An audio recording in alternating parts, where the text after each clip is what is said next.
The BCBA said we should start with pictures, and the speech therapist said we should start with a dynamic AAC device. If you've ever been put into that triangle of non-collaborative chaos, then you are listening to the right podcast episode. Welcome to my second mini podcast episode today, all about collaboration and AAC. I am doing four mini episodes this summer that are solo shows about questions I get asked about a lot. So today in this episode, I am going to talk about tips and strategies for collaborating around the topic of AAC. I'm going to talk about an assessment that I love and adore that is free. It's free, people. I'm also going to talk about how SLPs and BCBAs can collaborate from assessment through intervention. If you like our episode today, I hope that you will join us in the ABA Speech Connection membership. We offer CEUs, both live and self-paced, for speech language pathologists and BCBAs. We also have a student and RBT tier as well. And we CU RBTs, we have courses for RBTs in 2026. RBTs are also going to have to get CEUs, another thing to think about. We would also love to have your group join us in the ABA Speech Connection CEU membership. We have a handful of groups, and I love that. I love that we can come together and learn. Enjoy this second mini episode. I'm Rose Griffin, a speech therapist, board-certified behavior analyst, and founder of ABA Speech. It wasn't all that long ago that I felt overwhelmed by providing therapy for my autistic students and any students who were not yet speaking. Fast forward through many doubts, tears, research, and courses, and you will see the framework that I use today and share with over 60,000 readers weekly. One that will help you support your students and feel more confident in the process. I created the ABA Speech podcast to give you simple, step-by-step strategies to help you reach all of your students wherever they are on their communication journeys.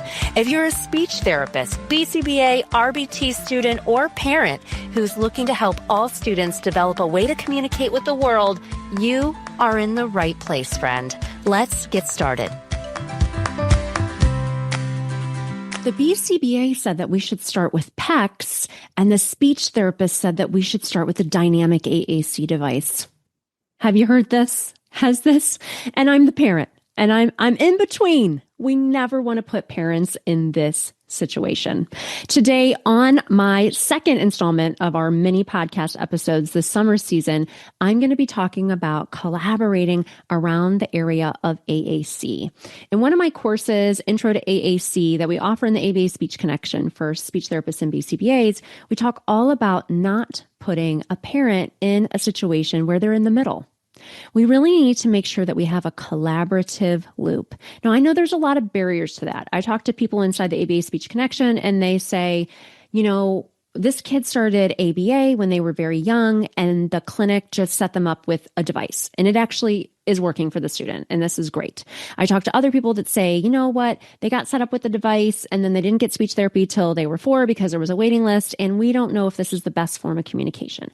Or maybe they're having a hard time using it at home. There's a lot of different barriers, but there are things that we can do to collaborate more effectively around the topic of AAC. So today in my mini episode, less than 10 minutes, I'm going to be talking about how we can collaborate around the topics of AAC. I think one of the things that's very important is that we become familiar with AAC.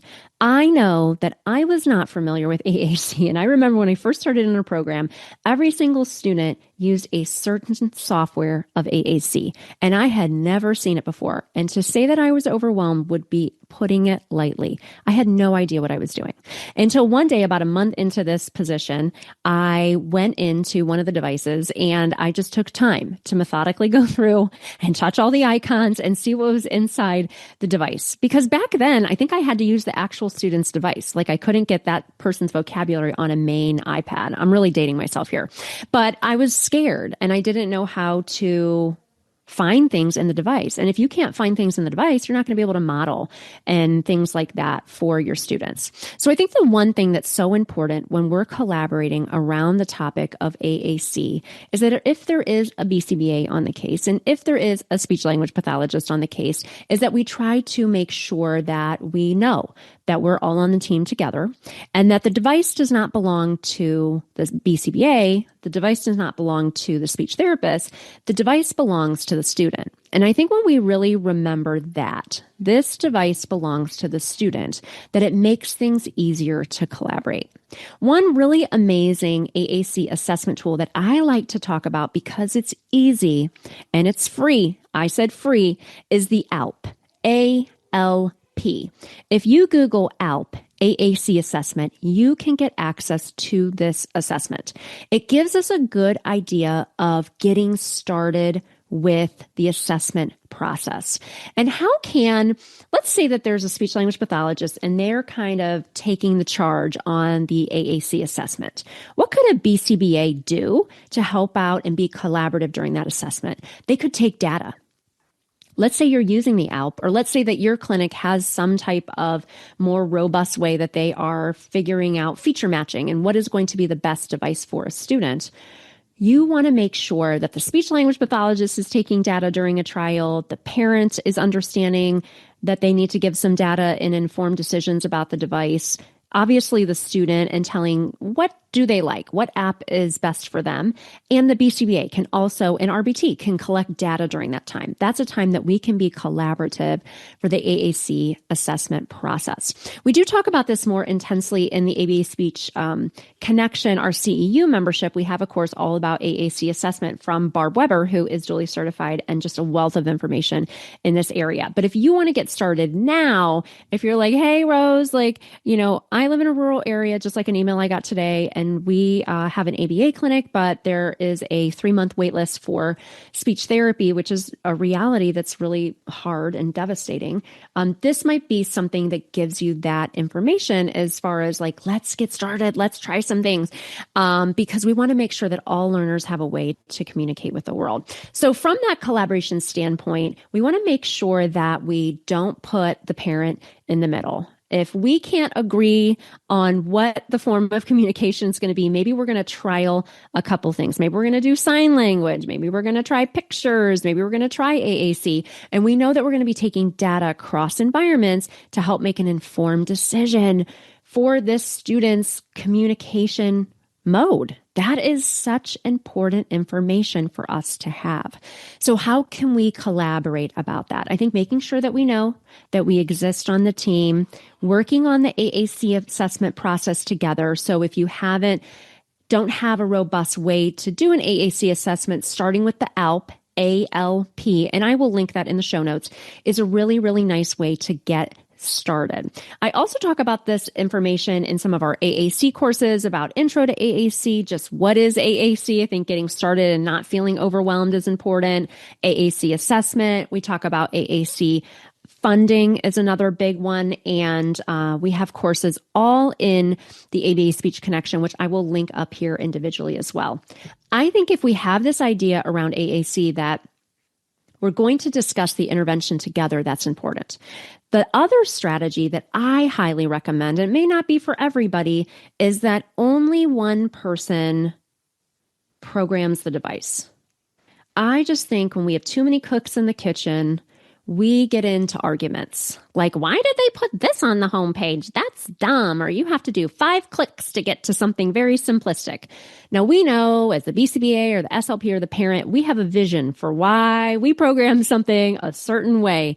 But let's have one designated person. It doesn't automatically have to be the speech language pathologist if they're extremely overwhelmed and have a caseload that is not workable and things like that. I'm just overgeneralizing, but I'm a school-based SLP, so, we get overwhelmed. Just having one designated person, because sometimes people may come to you and say, I can't find the button for Ohio, or that's where I live, on this device. And you might say, oh, you know what? It's actually on here. You just need to use the word finder button. That's something you can use on an AAC device. You can search it, and then it shows you exactly how to click to get to that. Or, the student is, clicking the buttons, but they're having a hard time clicking the right button. Is there enough? Is there too many icons on there? Do the buttons need to be larger?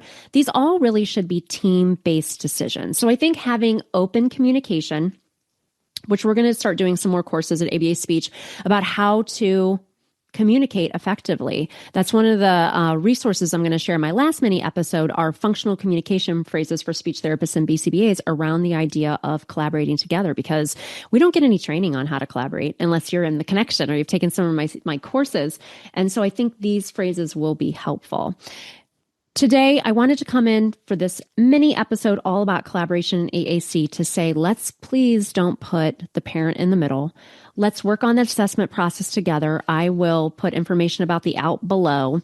Let's learn about AAC. Don't let it overwhelm and scare you. I'm going to link up the ABA Speech Connection where we have courses on Intro to AAC, AAC assessment, funding in AAC, how to go beyond requesting. That is a very popular course. And making sure that we make these intervention decisions together. And the number one thing I'd say is, and if you disagree with me, let me know, because I'd love to hear your feedback, but one person to program the device. And you may not like that, but that's just usually how I operate. Another thing that I would steer clear of is please don't put one button on the homepage that says ABA, and then you open it and it has all these random icons that a kid needs just for one setting. That's really not the motor plan that we want to set up for our learners. We want to think to ourselves, okay, this kid might be 5, but I want to think about him when he's 10. How is his motor plan? How he's pressing the buttons? How is that going to be utilized? And then one last bit of information. This is in a course that we're going to talk about soon, but Dr. Cindy Varter did a really cool article about naturalistic interventions for students who are using AAC. And there's really just not a ton of research on there about that, because a lot of the research for AAC looks at students where they are more in a table-based activity or a structured activity. So just thinking about naturalistic interventions or natural environment teaching and all of those good things as well. Dr. Cindy Gavarder is actually going to come back and do a course for us in the Connection in October with one of her students, which I'm very excited about. October is AAC month. Yay. So I hope that you like the information that I shared today in this AAC mini episode. I will put the link for the ALP and some of the courses that I mentioned below, and I will see you in the next mini episode.